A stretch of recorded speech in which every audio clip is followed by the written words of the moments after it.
Bonjour à tous, j'espère que vous allez bien. On va attendre que arrive Louis Pinet avant de pouvoir commencer ce nouveau webinaire. À tout de suite.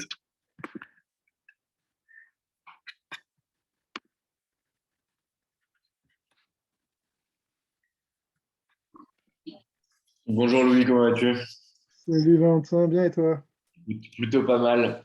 Eh bien écoute, on va commencer immédiatement. De toute façon, il y a un replay, comme ça tout le monde peut le recevoir, parce que moi, je devrais peut-être partir un tout petit peu plus tôt que 14 heures.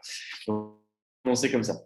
Écoutez, bonjour à tous, je m'appelle Valentin Tonti-Bernard, je suis président et cofondateur de la société Anomia. Anomia, c'est quoi? Anomia, c'est un cabinet de conseil en stratégie à destination exclusive des cabinets d'avocats. Notre objectif, c'est de permettre aux avocats d'atteindre leurs ambitions en utilisant les méthodes de l'entreprise qu'on applique à la spécificité des cabinets d'avocats. Donc concrètement, on laisse ça de côté. Pour ces 4 prochains webinaires, on va se consacrer à un sujet qui est important, qui est le sujet du développement commercial, mais pas de façon globale. On va se concentrer sur la région du Grand Ouest, parce qu'on a pas mal de clients qui sont à Rennes, à Nantes, à Saint-Brieuc, à Brest, dans pas mal de barreaux. Et là, l'objectif, c'était justement de pouvoir recevoir un avocat, Louis Pinet, qui nous a fait le plaisir de nous faire confiance et d'accepter de venir sur ce webinaire. Donc concrètement, cette saison de webinaire, elle va être divisée en 4. La première partie, c'est Louis qui va faire l'inauguration avec un avocat collaborateur qui vous expliquera les méthodes qu'il lui met en place pour pouvoir vraiment développer sa clientèle et développer son chiffre d'affaires. La semaine prochaine, le 20 avril, on aura Garance Le Philibert qui est avocate au barreau de Nantes et qui viendra nous raconter un petit peu la création de son cabinet, le développement sur tout ce qui est immobilier et promotion immobilière. La semaine encore d'après, on regardera une vision plus globale, juste avec moi, du coup, sur le développement commercial dans le Grand Ouest. Et voilà pour aujourd'hui. Donc, Louis, merci d'être parmi nous. Je te laisse te présenter et nous dire un petit peu qui tu es. Écoute, merci Valentin, et puis bonjour à tous les confrères et consoeurs du Grand Ouest et de toute la France qui nous regardent.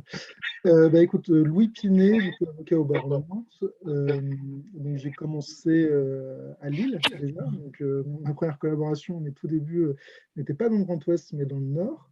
Et puis venant de La Rochelle, je- quand on vient de la côte atlantique, à un moment donné, quand ça nous manque trop, on a envie d'y retourner. Du coup, je suis arrivé à Nantes en 2019 et dans un cabinet. Alors, je suis spécialisé en droit, en M&A, droit et sociétés, fusion-acquisition. Conseil, je ne fais pas du tout de contentieux. C'est vraiment ça, c'est déterminant en fait pour développer ensuite ta clientèle en qualité de collaborateur ou d'indépendant. Faut bien être précis là-dessus. Et du coup, donc je suis arrivé à Nantes en 2019, juste avant le confinement. Donc il y a eu ensuite cette année, enfin c'est quelques mois de confinement. Et, euh, et puis ensuite, j'ai décidé, après ces quelques mois de confinement, de développer ma clientèle perso en qualité toujours de collaborateur, parce que je suis aujourd'hui collaborateur dans un cabinet d'avocats. Et développer sa clientèle perso en qualité de collaborateur, je trouve que c'est extrêmement important, puisque c'est un élément en fait, qui nous rend heureux dans une collaboration. Parce que, un, c'est toujours important de travailler pour soi. Deux, c'est aussi qu'on commence un élément de formation. Et puis, ça nous permet d'évoluer et d'avoir un contact client. Parce que avocat, en fait, c'est pas juste être juriste et être technique, en fait. Un avocat, ça doit avoir énormément de qualités. Et l'une de ces qualités, c'est rapporter du chiffre d'affaires. C'est savoir rapporter du dossier. Et pour ça, il faut mettre en place, du coup, un certain nombre de, de process qu'on va développer au cours de ce webinaire.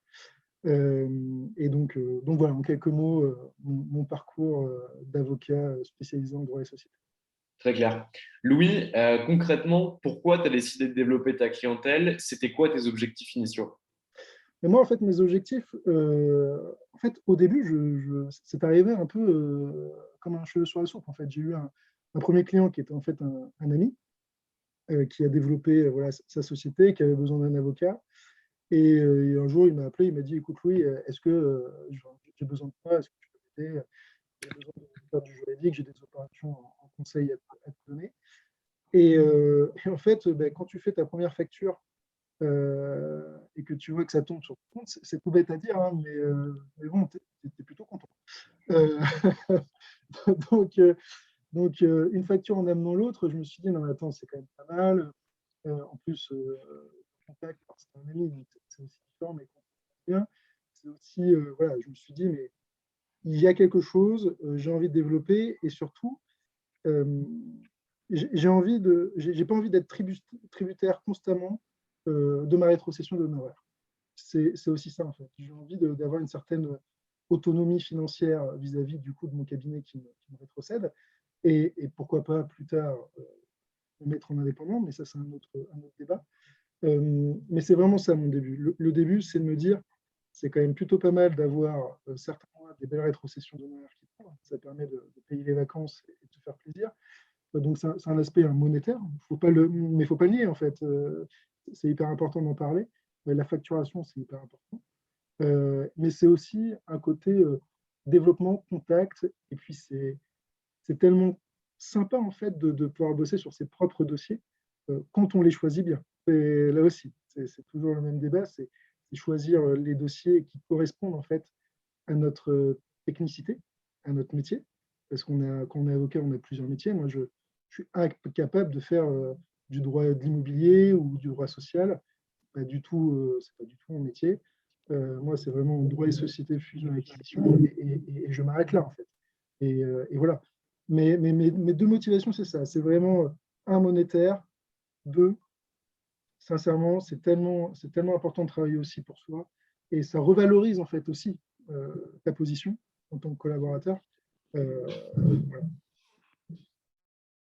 Ok. Est-ce que tu avais des objectifs financiers chiffrés ou pas? Au tout début, non. Au tout début, et c'est là en fait où je me suis perdu au tout début.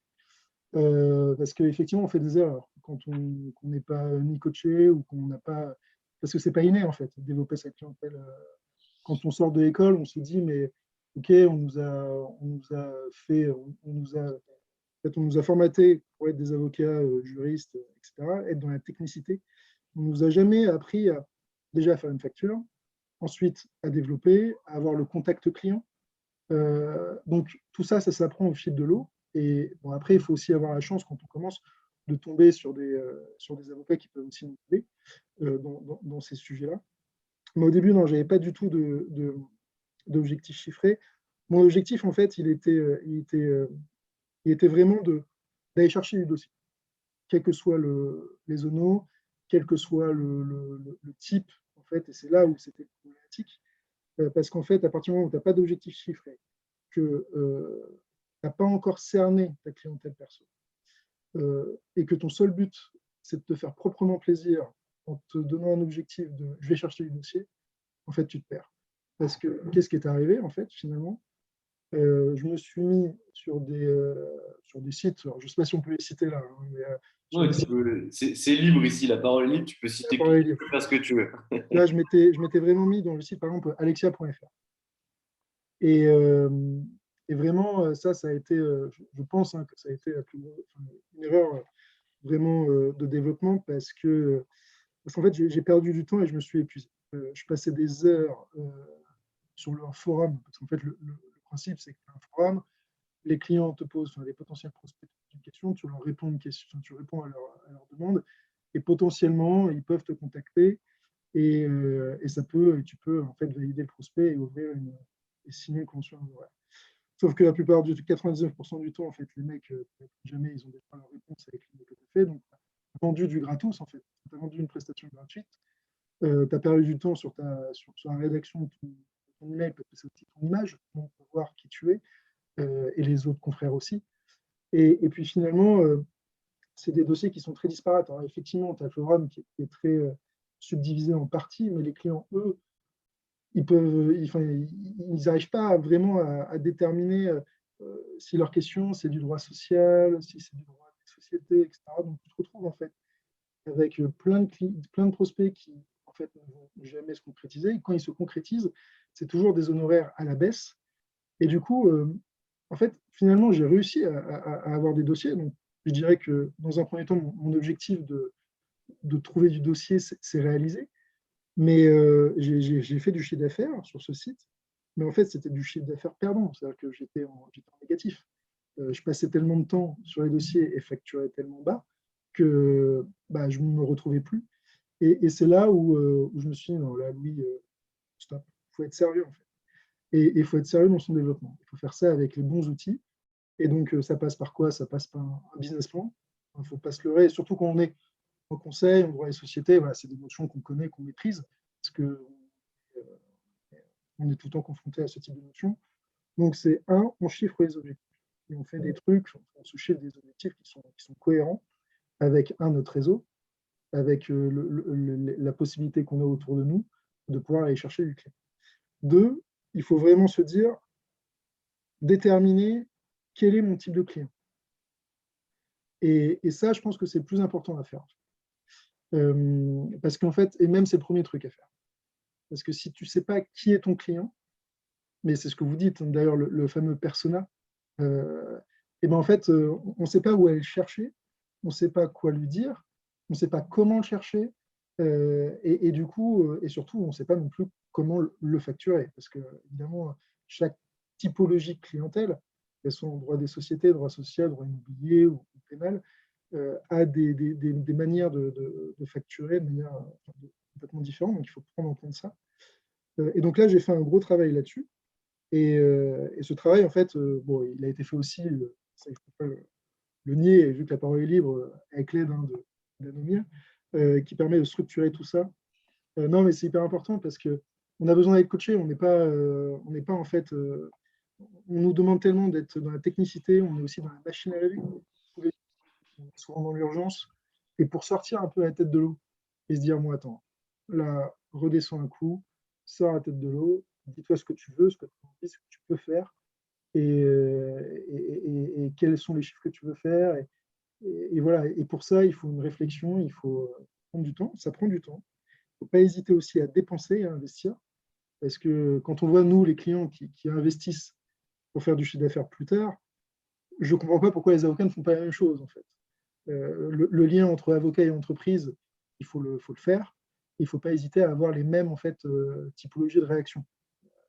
Ça, pour moi, c'est important, tout en gardant évidemment la spécificité de notre profession. Mais je pense qu'il y a ici un gap énorme. Et, et du coup, moi, je me suis dit, bon, écoute, tu es en droit des sociétés. Ta clientèle, ça va être essentiellement des fondateurs de startups. Ces fondateurs-là, globalement, ils vont être entre 18 et 30 ans, quoi. En gros, ma clientèle, en fait, elle, dans un sens, et en grossissant les traits, parce on grossit toujours les traits, cette clientèle, elle me ressemble. Elle a plus ou moins mon âge, elle est dynamique, elle est connectée, elle est sur les réseaux sociaux, ça on en parlera hein, sur LinkedIn, etc. Donc, moi, ce serait complètement idiot de ma part d'essayer d'aller chercher le dirigeant d'entreprise qui a 60 ans, qui est à Saint-Nazaire, qui est dans l'industrie, ou qui est à Nantes dans l'industrie ou dans un domaine en fait, où il a déjà plus ou moins son avocat, qui est son ami d'enfance, qui a le même âge. Ça ne sert à rien pour moi de dépenser du temps, de l'énergie et de l'argent pour aller essayer d'ouvrir un dossier sur une clientèle qui ne nous correspond pas en fait. Et ça, ça, en fait, il faut déjà se le dire parce qu'on a aussi des métiers d'expérience. Et plus on va évoluer dans le métier, notre clientèle va aussi évoluer. Mais ça, il faut être je pense, humble dès le début pour se le dire. Et une fois que j'ai trouvé cette typologie de clientèle, et là, il faut se donner les moyens d'aller la chercher, d'aller la contacter. Alors, d'autant plus que moi, en fait, le sujet, c'est que du coup, je viens de La Rochelle, j'ai fait des études à Bordeaux et à Paris. J'ai commencé ma carrière à Lille. Je suis arrivé à Nantes, en fait, un peu par hasard, parce que c'est pas loin de La Rochelle pour ma famille et mes potes. Et puis, j'ai trouvé ma copine à Nantes. Et puis, voilà, mais j'ai pas de réseau, en fait. Je connais personne. J'ai des amis, évidemment, mais de réseau professionnel, j'ai rien, quoi. Donc, pour ça, et je pense d'ailleurs que la crise du Covid a été un véritable avantage, puisque la crise du Covid a complètement, enfin, je pense, hein, c'est après peut-être que je grossis encore les traits, mais je pense qu'il y a un fond de vérité là-dedans.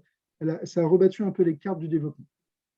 Et c'est d'ailleurs, on en parle autour de nous, hein, mais je veux dire, les réseaux d'entreprise sont hyper importants, hein, les réseaux d'entrepreneurs, et c'était un peu cette manière-là dont on développait beaucoup avant. On essayait à tout prix d'intégrer un réseau, de participer à ces réunions, et puis de la fin d'essayer de donner sa carte, et puis tu me rappelles, et puis tu de ton dossier, t'inquiète pas, machin. Or, avec le Covid, bah, tout ça est parti un peu à la ramasse, et tout s'est digitalisé.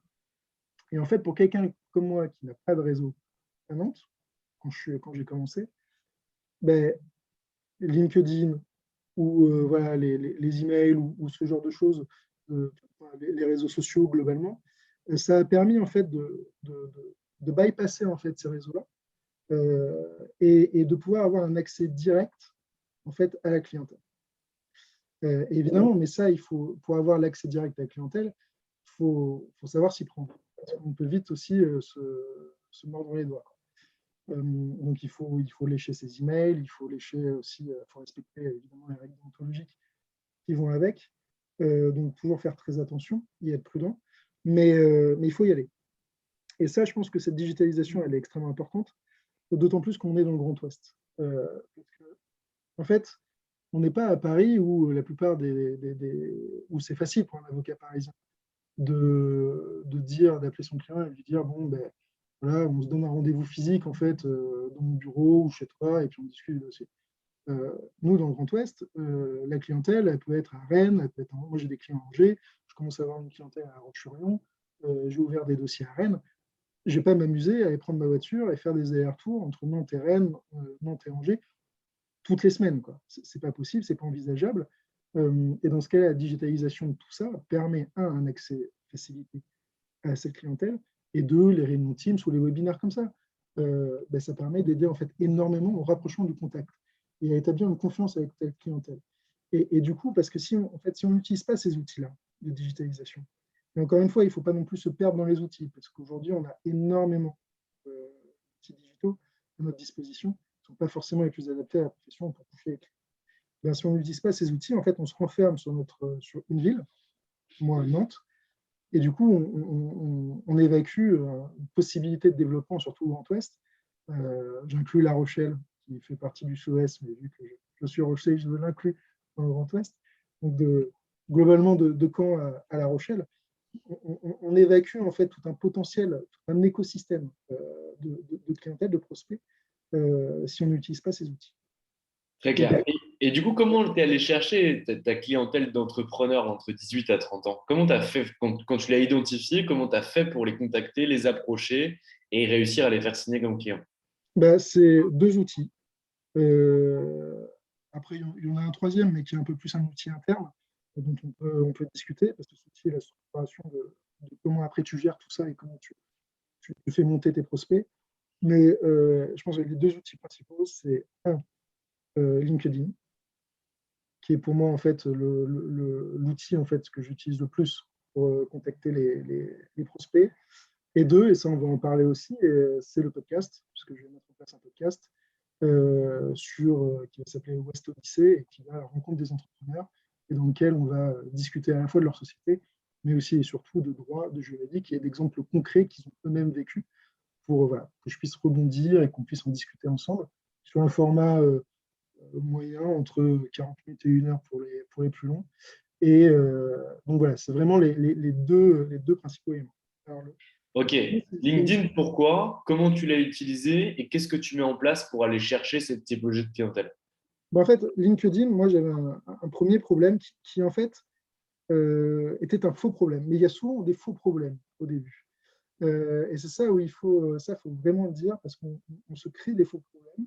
Typiquement, moi, mon faux problème sur LinkedIn, c'est que je n'avais jamais développé LinkedIn avant. Et la dernière fois où j'avais ajouté un type, c'était un avocat. Lorsque j'étais élève avocat, je l'avais ajouté pour faire un stage, pour voir un stage. Donc en fait, moi, mon LinkedIn, il comptait 600 contacts. C'était 99% que des avocats.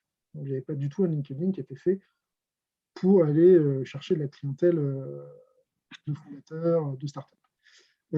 Alors du coup, qu'est-ce qu'on fait? Tous les matins, on ajoute 20 personnes, on maximise en fait ce changement et j'ai pris vraiment 1 mois et demi où je faisais ça tous les matins, tous les soirs, jusqu'à caper en fait la possibilité d'ajout de LinkedIn qui te cape à 20 par jour, pour en fait changer radicalement mon LinkedIn, moi mes contacts, et en faire un vrai outil de communication.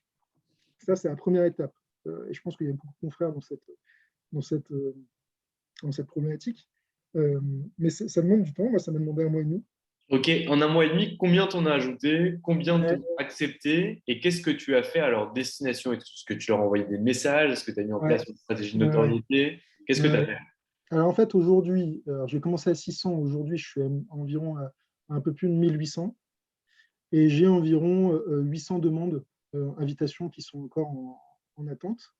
Et en fait, ces invitations, ces 800 invitations, bah, vu que j'en demande en fait tous les jours 20, du coup c'est exponentiel en fait. L'invitation, forcément, elle gonfle.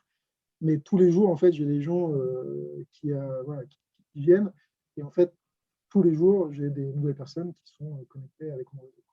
Donc, en fait, le sujet, je pense, sur ce changement de passage de LinkedIn purement avocat, sortie école d'avocat, voilà, un vrai outil de communication avec un vrai réseau, c'est le début qui est le plus dur.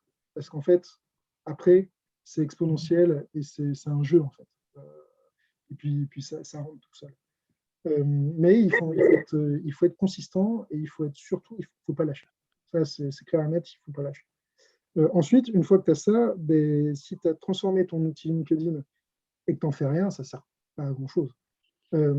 Donc, pour ça, il y a plusieurs moyens. Le premier moyen, c'est de leur envoyer, en fait, on identifie vraiment les prospects qui te semblent les plus intéressants. Donc, moi, j'avais identifié mes prospects en utilisant les filtres, hein, tout simplement, avec fondateur, Nantes, start-up, logiciel SaaS, ce genre de choses, euh, sur les logiciels informatiques. Parce que tu n'as pas ça dans les filtres, mais voilà, l'idée est là. Et du coup, tu arrives sur ce type de prospect. Et là, en fait, il ne faut pas hésiter à leur envoyer des messages, en fait. Alors, des messages en direct, et pas forcément pour. Il ne faut surtout pas arriver avec tes grosses bottes. En fait, il ne faut pas faire les erreurs. L'informatique ne te dispense pas, ne te dispense pas des erreurs des autres, des anciens, en fait. Les anciens avocats, ils arrivaient avec leurs grosses bottes. Bim, ma carte, appelez-moi. Là, si tu fais ça, si tu envoies un email avec je suis Louis, je suis le meilleur, je suis dynamique, je suis réactif, je suis le meilleur des avocats dans ton droit des sociétés, appelle-moi, vous allez ouvrir un dossier, vous allez gagner des millions. Quoi. Non, ça ne fonctionne pas comme ça. Évidemment, il ne faut pas faire cette erreur-là. Il faut surtout les mettre en avant. Faut valoriser la personne. Il ne faut pas se valoriser. La problématique des avocats, et j'en fais partie, hein, c'est pas le sujet, mais je pense qu'on a des métiers on a un métier, des métiers qui sont tellement durs et qui sont tellement demandeurs en énergie tous les jours que bah, forcément, à un moment donné, on a un peu d'orgueil, on a un peu d'amour-propre et on aime bien se mettre en avant. On aime bien parler de soi. C'est normal, ça fait partie de la dynamique humaine. Mais pour aller chercher le client, ce n'est pas la bonne façon. Parce que le client, lui, il a aussi sa propre orgueil, il a aussi sa propre dynamique, il a envie qu'on parle de lui, tout simplement. Comme d'autres prospects qui viennent vous chercher, vous, avocat, dans votre vie privée, vous aimez bien que, je sais pas moi, quand un prospect vient vous voir, il parle de vous. Vous n'avez pas envie qu'il parle de lui. Donc là, c'est le même sujet. Il faut parler d'eux, il faut les mettre en avant. Il faut dire, moi je leur dis en fait, est-ce que j'ai vu, vous avez, enfin, par exemple, pour une levée de fonds, ou s'il y a une actualité, s'il y a un type qui a sorti un nouveau produit, etc., tac, tu envoies un message hyper sympathique et tu dis, voilà, ton produit est génial, ton actualité, c'est on fire, machin, et puis, écoute, est-ce que tu es dispo, est-ce que tu as la disponibilité pour pouvoir échanger, quoi. Et souvent, j'ai pas mal de réponses en disant, bah, écoute, j'ai déjà un avocat qui me suit, etc., mais je serais vraiment ravi de pouvoir discuter avec toi. Et puis, en fait, j'ai topé des clients comme ça, quoi, qui en fait avaient des avocats, mais qui n'étaient pas du tout spécialisés en droit des sociétés. Et c'est là aussi, il y a aussi ça à travailler. C'est-à-dire que le client a un avocat, mais dans une spécialité qui n'est pas forcément la nôtre. Donc, en gros, la question n'est pas de dégager le confrère, mais en fait, c'est tout simplement de répondre à l'objectif client. En fait. Et c'est toujours ça. Parler objectif client, ne parlez pas vos propres objectifs à vous. Le droit des sociétés, et je le dis comme ça parce qu'on est en face d'avocats, mais je ne parle jamais de droit des sociétés à des clients. Ils ne savent pas ce que c'est que le droit des sociétés. On leur parle, on fait entrer un associé dans une société, on le fait sortir, on fait un investissement pour parler d'une prise de participation. Voilà, il faut parler le langage du client. Quand on a des clients qui ont un logiciel SaaS, qui sont des startups, il faut parler le langage startup dans ton email, dans ton message de contact. Sinon, tu le perds en fait. Donc, ou du moins, la relation de confiance va être plus compliquée à faire. Parce que c'est aussi ça, et tout le sujet et tout le débat est de créer une relation de confiance avec lui. Et pour créer cette relation de confiance, vu qu'il n'y a plus ce physique et que c'est dématérialisé, du coup, il faut redoubler d'efforts pour pouvoir lui faire comprendre que effectivement tu es disponible et tu parles le même langage. Et une fois que tu as réussi à établir ces premiers contacts, bah, ça va bien se passer. Après, le technique, bon, bah, la technicité, on l'a, donc c'est pas le sujet, c'est pas le débat. Ok, donc finalement, tu as fait passer ton réseau de 600 personnes qui étaient à 99% des avocats à plus de 1500 personnes qui étaient des entrepreneurs et des gens qui font ta cible. Là, tu as eu une approche directe à leur destination où tu as pu leur envoyer des messages, non pas en parlant de mais il toi. n'y a pas que ça. Il n'y a pas que des messages directs. Parce que les messages directs, en soi, il ne faut pas se baser que sur ça, parce que tu as un taux de réponse non plus qui n'est pas forcément élevé. Et surtout, ça prend du temps de sélectionner ton prospect. Il ne faut pas envoyer des trucs, il faut personnaliser tes messages. Donc, c'est un travail laborieux, il faut le faire, mais il ne faut pas se baser que sur ça. Du coup, il faut faire vivre ta page. Il faut faire vivre ton LinkedIn. Et comment on fait vivre ça? On le fait vivre avec du contenu. Donc, il faut prendre aussi le temps de rédiger du contenu.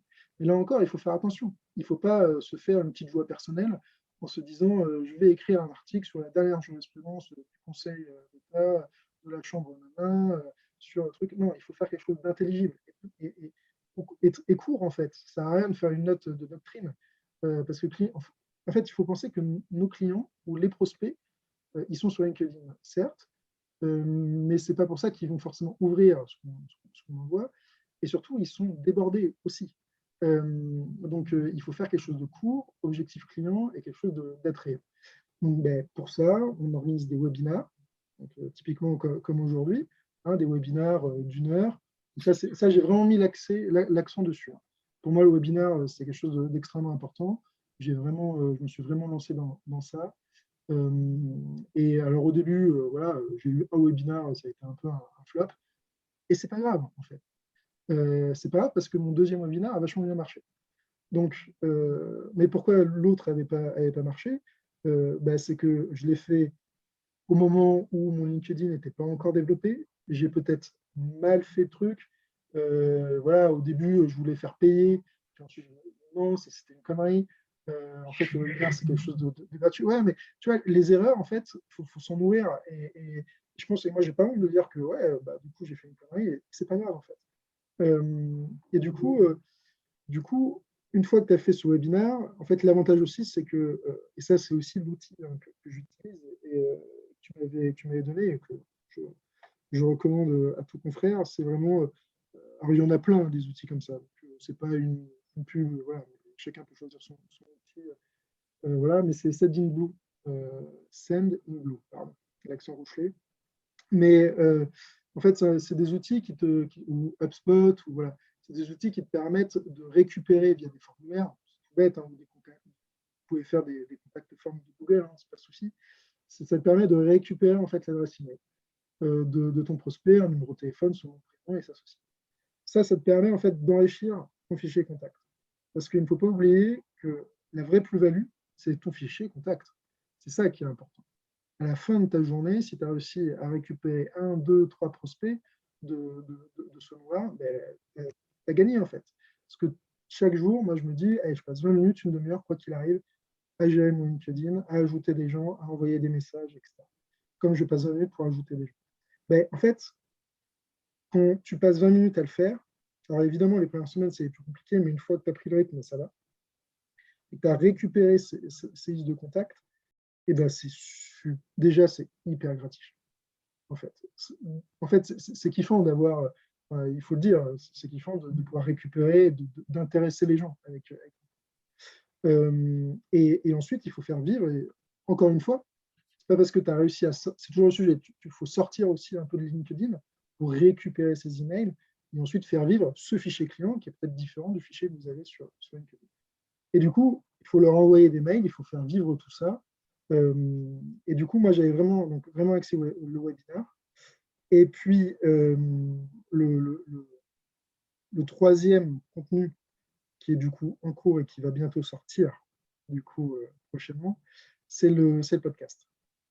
Alors, le podcast, euh, le sujet, il est toujours dans la même rengaine. C'est mettre en avant ton prospect. Toujours extrêmement important.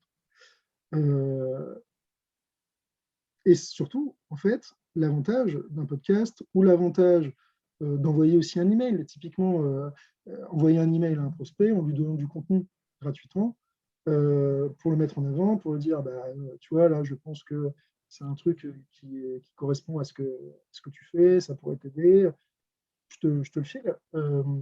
Mais en message perso, hein, jamais sur ta page LinkedIn globale, évidemment. Et bien, en fait, tout ça, tu le mets en avant et tu y vas d'un point de vue désintéressé, toujours désintéressé. Et du coup, bah, forcément, surtout pour un podcast, bah, les portes te sont ouvertes très vite. Tu as un contact qui se fait directement avec la personne. Et résultat des courses, aujourd'hui, j'ai enregistré du coup quelques épisodes. J'en vais enregistrer d'autres et ça m'a permis de m'ouvrir en fait des portes que je n'aurais jamais eues si j'étais resté dans mon bureau à rédiger des contrats et des pactes associés. Ça m'a ouvert les portes des incubateurs, tout simplement. Parce que mes premiers podcasts, en fait, je les ai enregistrés non pas au cabinet, je les ai enregistrés directement dans les incubateurs, chez les incubateurs. Ça m'a permis en fait de prendre des cafés avec les start-upers.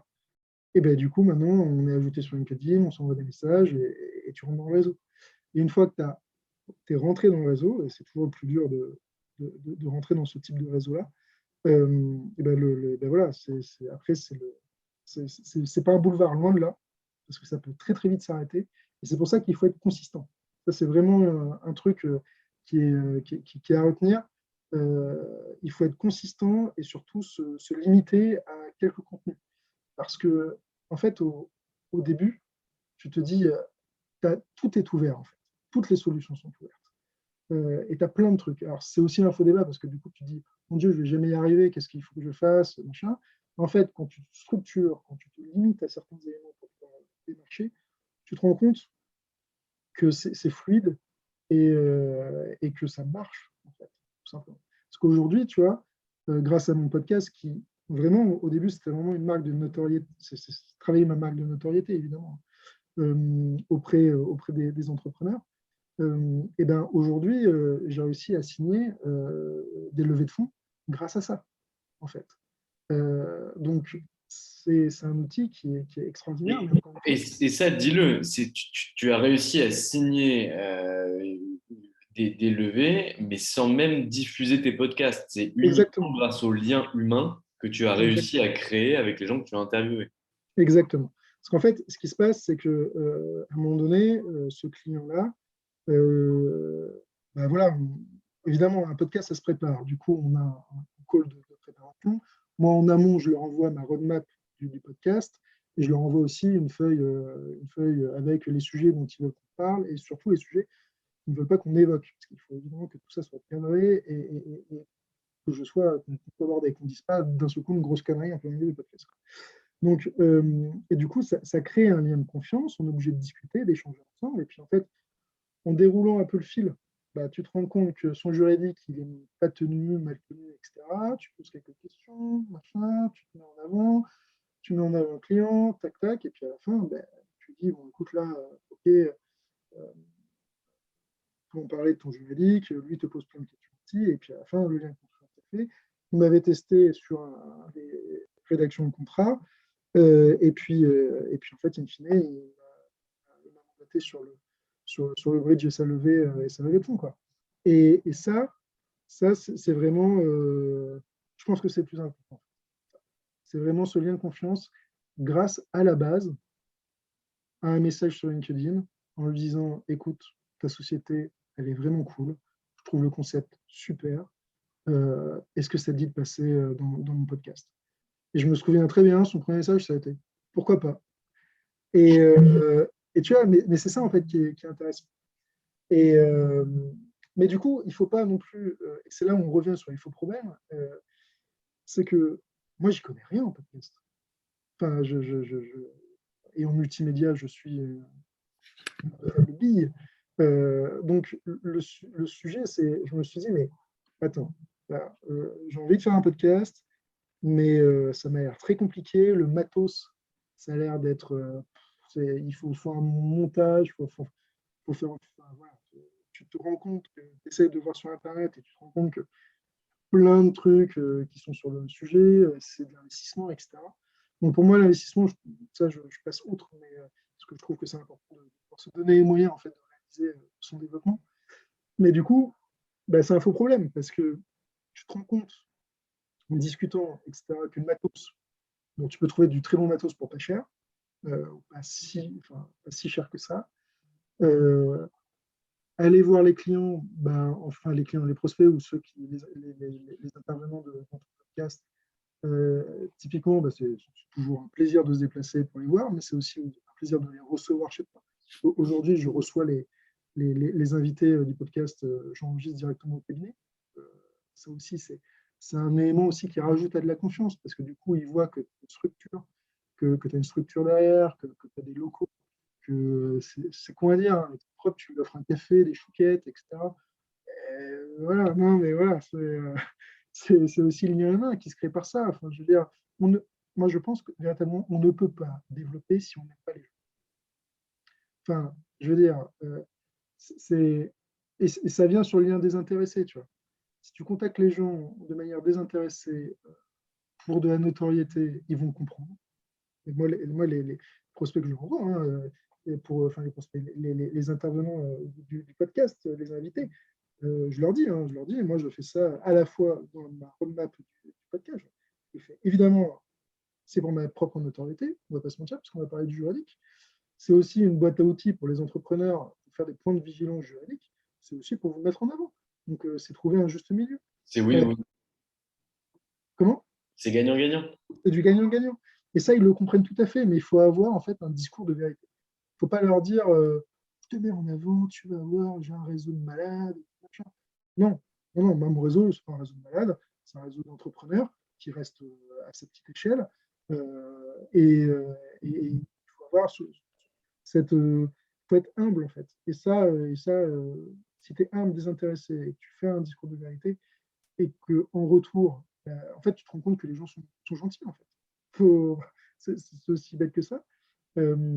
Et ensuite, ils viennent et le lien de confiance est créé. Et ça, je pense que voilà, c'est le plus important. Et vraiment, via ces trois outils que j'ai mis en place, j'ai effectivement pu drastiquement développer mon chiffre d'affaires. Ça, c'est clair. Et ça, c'est un vrai sujet, le chiffre d'affaires. Il faut le suivre. Je suis toujours effaré, mais vraiment effaré, quand je vois les avocats, et ça, c'est un vrai souci, les avocats qui ne savent pas ce mois-ci ce qu'ils vont facturer. Ils n'ont aucune vision du chiffre d'affaires de l'année et ils n'ont aucune vision de leur propre facturation. Alors, évidemment, là, je grossis les traits, mais je l'ai vu. Je passais 3 jours à faire la facturation dans 5 cabinets où j'étais, à perdre du temps, à fatiguer les collaborateurs dessus, à être stressé, etc., parce qu'on n'a aucune vision. Ça, c'est un no way, quoi. Et du coup, pour éviter ça, il faut se la jouer entrepreneur. Je veux une clientèle d'entrepreneurs, mais moi aussi, je suis un entrepreneur. Du coup, je vais utiliser les mêmes outils parce que je veux avoir le même langage. Et surtout, je ne veux pas être stressé. Je ne veux pas avoir cette épée de Damoclès tous les mois en me disant attends, du coup, j'ai ma rétro en tant que collab qui tombe, mais qu'est-ce que je vais facturer à titre perso? Alors, à ma petite échelle, je n'ai pas des millions de chiffres d'affaires à facturer, hein, évidemment. Il faut rester humble et il faut rester. Mais, euh, mais j'ai des factures tous les mois et je veux savoir exactement combien j'ai facturé par mois. Et du coup, j'anticipe aussi pour plus tard. Lorsque ça va s'emballer, etc. Ça s'emballe déjà. Et du coup je me dis, il faut absolument que j'ai mon business plan. Du coup, tu fais ton business plan et c'est tout court en fait, hein, mais c'est vraiment ton suivi. Tu calcules en fait aussi ton point mort, euh, ta marge en fait. Parce que n'oublions pas que nous, enfin les avocats, on nous parle toujours d'une heure facturable. On est à l'heure facturable, hein. Enfin, aujourd'hui, nous, en droit de société, on travaille essentiellement par forfait. Mais du coup, tout ça se gère, tout ça se construit et tout ça surtout se suit via des outils. Moi, j'ai mon BP, je sais tel mois je vais facturer tant et je sais aujourd'hui plus ou moins combien je vais facturer à l'heure actuelle sur cette année, en fait. Et après, aussi, on a une facilité, c'est les approbations de compte. On a aussi des opérations qui sont récurrentes qui nous permettent aussi d'anticiper le chiffre d'affaires. Et tout ce qui vient en plus, c'est du bonus. Donc, c'est super, tu vois. Mais en fait, ce suivi du chiffre d'affaires, il a aussi un autre côté qui est extrêmement bénéfique, c'est spotter les points où finalement tu es mauvais en termes de chiffres, en termes de valo, de marge, et ceux où tu es bon. Et du coup, tu vas te concentrer sur essayer de toper du dossier ou tout. Typiquement, nous, en droit et société, bah, c'est les pactes d'associés, quoi. Je veux dire, ça et les levées de fonds qui font que c'est ce qui est le plus rentable. Et justement, sur les honoraires, il ne faut pas avoir peur.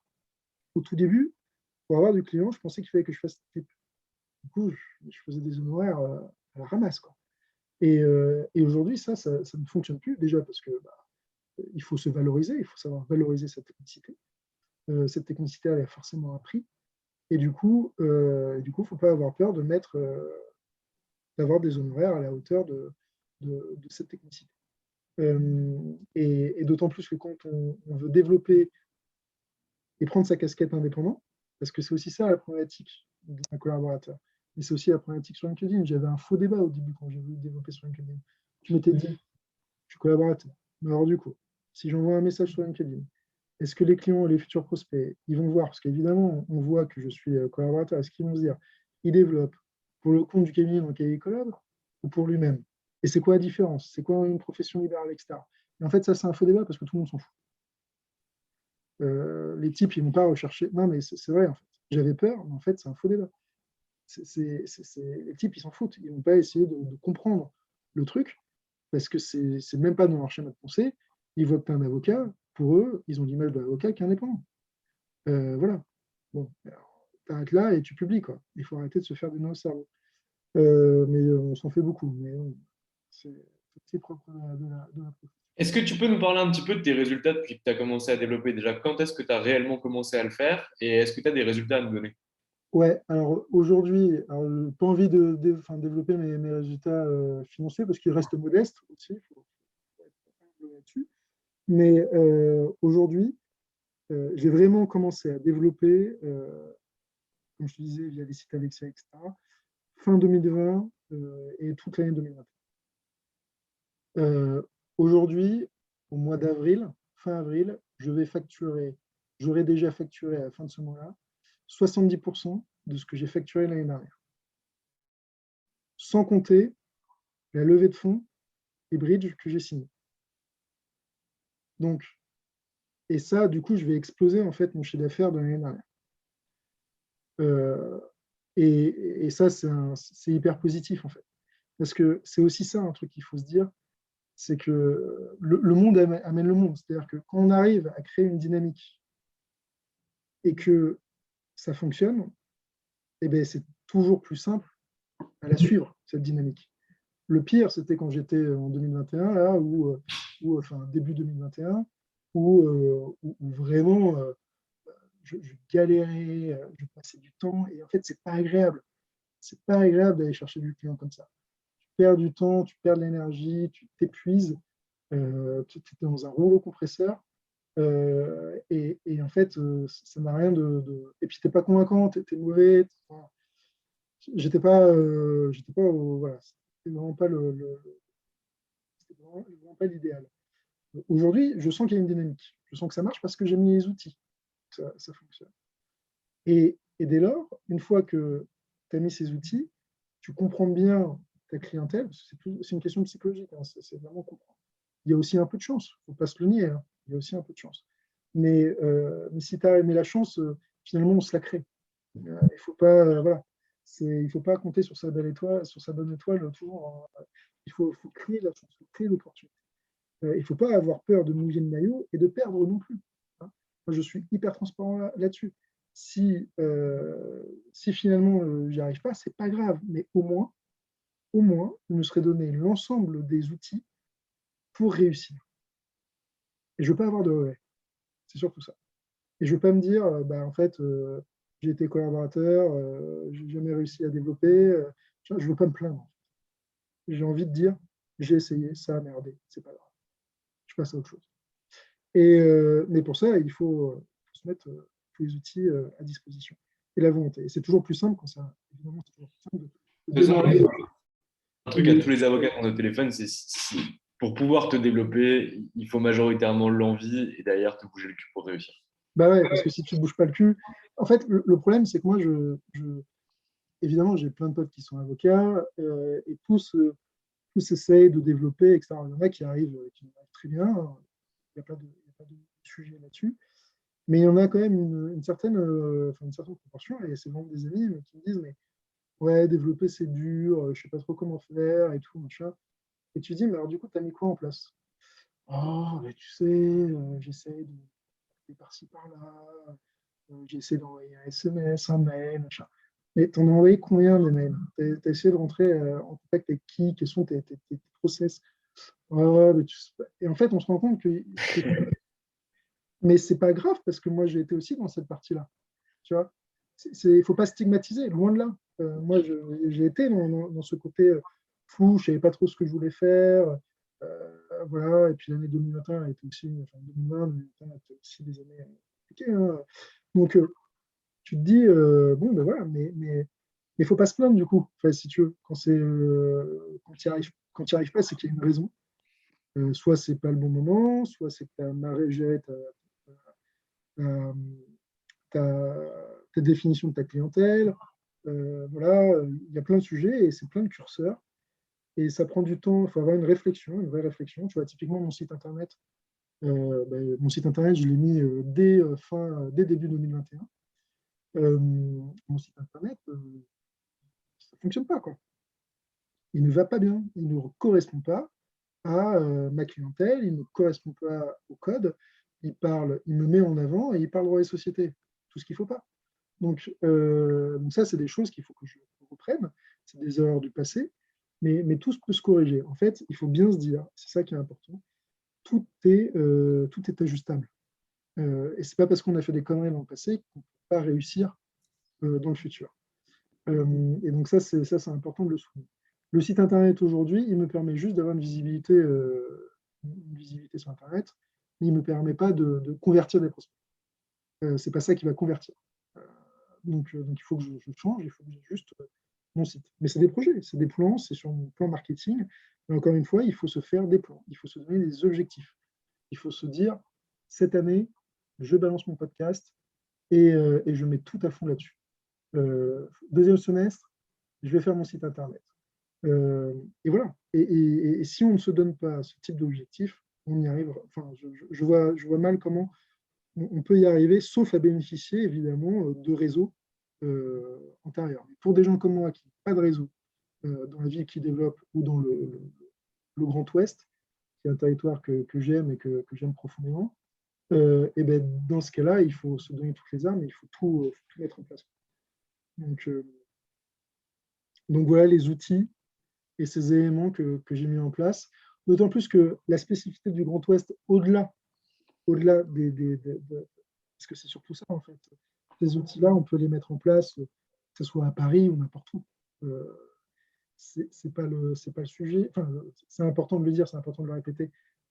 Mais le Grand Ouest a aussi, tout comme dans nos territoires, et j'aime bien parler de territoire et pas de province, hein, mais pour moi, ce sont des territoires dans lesquels le lien personnel est très important. Il est aussi important évidemment à Paris, je ne sais pas la question, mais j'aime pas cette espèce de… Je ne pense pas qu'il faut opposer Paris et nos territoires. C'est des choses qui sont complémentaires. Et les deux, les deux vivent très bien ensemble. Louis, on arrive à la fin du webinaire. Petite dernière question assez chauvine. Pourquoi tu as choisi Anomia? Pourquoi j'ai choisi Anomia? Eh bien, en fait, tout simplement parce que ça m'a… J'ai eu en fait un contact. On m'a dit un jour, j'ai reçu un message, on m'a dit tiens, tu connais Anomia, etc. Enfin, ça a l'air d'être vachement bien, vas-y et tout. Je regarde ces trucs, je sais que tu peux développer, vas-y. Et du coup, j'étais allé sur votre site et sincèrement, j'ai trouvé que c'était hyper clair et c'est ce qu'il me fallait au moment où j'étais vraiment dans la machine à laver. Et moi, je recommande Anomia parce que ça m'a donné vraiment tous les outils pour développer et pour maximiser mon chiffre d'affaires. Je répète, j'ai commencé par là, je finis par ça. L'objectif, il ne faut pas se leurrer, il faut avoir un discours de vérité, c'est faire du chiffre. On est là, on est une entreprise, on veut faire du chiffre d'affaires. Et Anomia m'a permis ça. Et c'est pour ça que je le recommande. Et très sincèrement, sans ça, je serais encore aujourd'hui à essayer d'ouvrir des dossiers qui ne sont pas rentables. Très clair. Bah, Louis, ça me fait plaisir et surtout, ça me fait plaisir de voir que tu en es là aujourd'hui après un an de travail ensemble. Et aussi un dernier point, et Ouais, ça aussi c'est un point, je pense, extrêmement important pour recommander Anomia, c'est l'humanité. Ça aussi. Nous, quand on est avocat, on ne peut pas développer si on n'aime pas les gens, mais vous, Anomia, vous ne pouvez pas développer les avocats si vous n'aimez pas les gens non plus. Or, chez vous, il y a cette humanité, il y a ce côté relationnel, ce capital humain. Il y a toi, il y a Jérôme, ton cofondateur, il y a Agathe, vous avez recruté, et, enfin, moi je suis en contact surtout toi et Agathe, et sincèrement, à chaque fois, c'est un véritable plaisir de vous avoir au téléphone, de faire des échanges d'emails, et surtout, c'est toujours précis. Et à chaque fois qu'il y a eu une idée, des échanges, etc., il en est toujours ressorti quelque chose qui, en fait, a valorisé mon développement. Et je trouve que ça, c'est l'important. Et surtout de le faire dans une ambiance qui est quand même très agréable. Ça, on ne peut pas vous le… Ça, c'est vraiment l'une de vos qualités, je pense, à la fois la technicité et les formations, etc., qui sont évidemment, c'est ça qui m'a permis de développer là où j'en suis aujourd'hui, et surtout de me donner un coup de pied dans le pied. là, c'est sûr. Il faut le dire. On n'a rien sans rien, il faut se bouger. Mais en fait, c'est aussi ce côté humain qui est important. Super. Écoute, Louis, je te remercie pour ce temps. Tes explications, elles étaient claires, elles étaient transparentes par rapport à tout ce que tu as mis en place. Et franchement, merci du fond du cœur. Pas que pour ce que tu as dit sur Anomia, surtout pour le reste, d'avoir partagé ça de façon transparente à destination de tes confrères et de tes consoeurs, qui soient dans le Grand Est, en France ou à l'étranger. En tout cas, c'était un grand plaisir. Je te souhaite une belle journée. Si vous voulez Merci, toi contacter aussi. Louis, n'hésitez pas à le faire du coup sur LinkedIn, Louis Pinet. Et si vous avez aimé ce webinaire, n'hésitez pas à nous envoyer un petit message pour nous le dire. Bonne journée à tous, merci pour tout et à très vite. Merci à toi.